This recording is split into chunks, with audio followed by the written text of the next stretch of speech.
By providing you with two advanced training parameters, peak training effect and recovery time, the Suunto Ambit allows you to measure the impact of each training session and helps you ensure that your training is as effective as possible for reaching your specific goals. You've probably heard about training effect and recovery time, but let's just go over what these measurements tell you about your training session. Let's first take a look at training effect, which is measured from the highest epoch value of the session. Epoch stands for excess post-exercise oxygen consumption, and it tells you how much additional oxygen your body needs to recover from the training session. As you can see from the yellow line, epoch starts accumulating from the very start of this 1-hour session. If you select it to be displayed during your training, you can see the estimated effect of the training session on your peak performance on a scale of 1 to 5, from minor effect to overreaching effect. As you can see from the two bars on the left side of the graph, the same training session has different impacts on peak performance depending on your fitness level.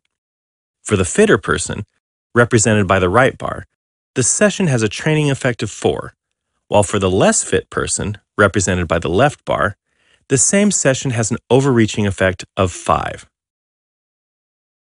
It is important to realize that because training effect only refers to the effect on peak performance, it does not increase after the peak epoch has been reached.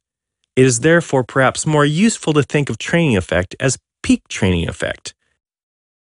In other words, the impact a training session has on your maximal aerobic performance, or VO2 max. The mathematical modeling of peak training effect was fully developed by Suunto and is optimized for Suunto devices. Now let's look at the second advanced training parameter offered by Suunto Ambit, recovery time. Even though in this example, the peak training effect was reached after 20 minutes, you can bet that the runner felt more tired at 60 minutes than at 20. So those last 40 minutes make you more tired, but they also dramatically improve your endurance, so you can tolerate longer, harder sessions in the future.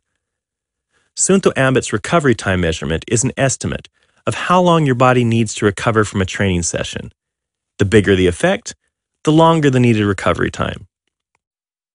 Let's look at an example of the correlation between peak training effect and recovery time. Unlike peak training effect, the recovery time measurement accumulates throughout the whole session, even at low intensities. Recovery time tells you more about the effect your training has on your base endurance, and is therefore a very useful addition to the peak training effect measurement.